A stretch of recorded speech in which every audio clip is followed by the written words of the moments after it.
Welcome to Hidden Stories, True Stories, Real Lives. Subscribe for more. Our daughter is disabled in ways that are immediately visible and in ways that are not. She cannot speak, she uses a wheelchair, and she depends on others for physical movement. But her mind is sharp, alert, and deeply aware. She understands everything around her. She notices tone, atmosphere, and emotion. From the very beginning, we made a deliberate choice. We would not hide her away from the world. We wanted her to experience school, classmates, routines, and social life just like any other child.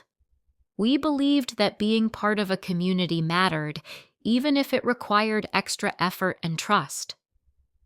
For years, school seemed fine. She was enrolled, surrounded by other children, and appeared to be participating. Then one year, something changed.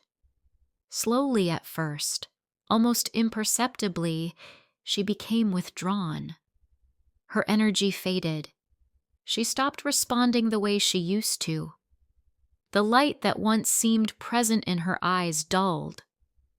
We were deeply concerned, but every time we checked with the school or showed up unexpectedly, everything looked normal. She was placed among other students, art supplies nearby, teachers smiling. During recess, we saw her outside. We convinced ourselves that the problem must be medical or perhaps emotional in a way we didn't yet understand. When summer break arrived, something unexpected happened. Within weeks of being home, she changed again, but this time for the better. Her mood lifted. She seemed calmer, more engaged, more like herself. We were relieved, but confused. There was no clear explanation. We told ourselves maybe she just needed rest, or the pressure of school had been too much. We never suspected the truth. That truth revealed itself by accident. While shopping for school supplies before the new academic year, we ran into her former teacher's aide. At first, the conversation was casual. Then suddenly, her demeanor shifted. She became visibly shaken. Her voice broke as she said there was something she had been carrying for months, something she could no longer keep to herself. She said she would not be able to live with her conscience if she stayed silent. What she told us shattered everything we thought we knew. Our daughter, she said, had been placed in the corner of the classroom every day. Her wheelchair brakes were locked so she could not move. While the other children participated in art, music, and group activities, she was excluded entirely. During recess, she was sometimes pushed outside, but only to be left alone against a wall, watching other children play from a distance. She was present, but invisible. Worse still, this neglect had been deliberately hidden. Whenever the teacher saw us approaching, our daughter would be rushed into the center of the room, positioned among the other students, props placed around her to create the illusion of inclusion. The performance was convincing. We believed it. We trusted it. And all the while, our child was being isolated and ignored in plain sight. I stood there listening, my hands trembling, my chest tight with rage and guilt. Our daughter had been abused, not with bruises or scars, but with neglect, exclusion, and silence.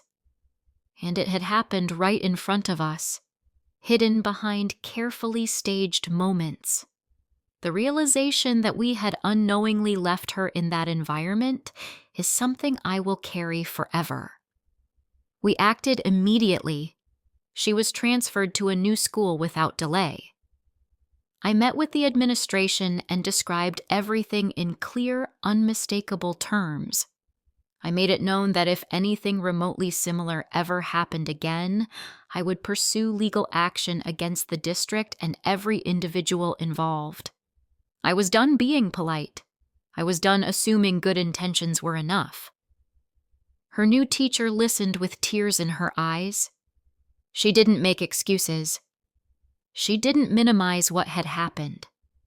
She promised, truly promised, that our daughter would be included, protected, and respected every single day, and she kept that promise, not just professionally, but humanly. Years later, she is still part of our lives, not as an educator, but as a friend. What continues to haunt me is not only what happened, but what almost happened. If we hadn't had resources, connections, and the ability to be loud, the system would have buried this. There would have been no consequences, no accountability. Families without support, without time, without influence are silenced every day. Their children suffer quietly, unseen and unheard. And we were one step away from becoming just another forgotten story.